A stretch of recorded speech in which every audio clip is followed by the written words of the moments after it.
Messenger একটা নির্লজ্জতম জায়গা, যেখানে শত শত ছেলে মেয়ে প্রতিনিয়ত তার ইমানটাকে নষ্ট করে ফেলছে। হাই হ্যালো বাবু জান, এসব টেক্সটের উপর টেক্সট পাঠিয়ে ইনবক্সে প্রেমের ঝড় তুলে ফেলছে। আর যদি অপর পাশের মানুষটি রিপ্লাই দিতে একটু লেট করে, তাহলে তো ব্যাস তার ছটফটানি কে দেখে, যাকে বলে ফেসবুক রোমিও। এর বিপরীতে যারা সিঙ্গেল আছে, তাদেরও চেষ্টার কোনো কমতি থাকে না। প্রতিদিন কাউকে না কাউকে মেসেজ দিতেই থাকে। সেও চায় তারও একজন গার্লফ্রেন্ড থাকুক, তাকে বাবু বলে ডাকুক। তিনিও আবার কাউকে জান বলে ডাকার খুব ইচ্ছে। প্লিজ স্টপ, এসব নোংরামি বন্ধ করুন।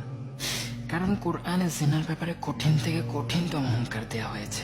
আমি জানি না আপনি শুনেছেন কিনা, তবে আমার পক্ষ থেকে একবার শুনে যান। আউযু বিল্লাহি মিনাশ শাইতানির রাজিম।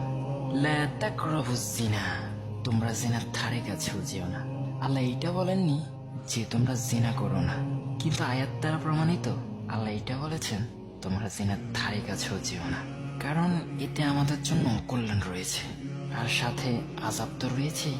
তাই জেনা থেকে বের হয়ে আসাটাই আমাদের জন্য কল্যাণকর। জেনাকে ত্যাগ করুন, হালালের জন্য অপেক্ষা করুন, আর ভিডিওটা বেশি বেশি শেয়ার করে দেবেন।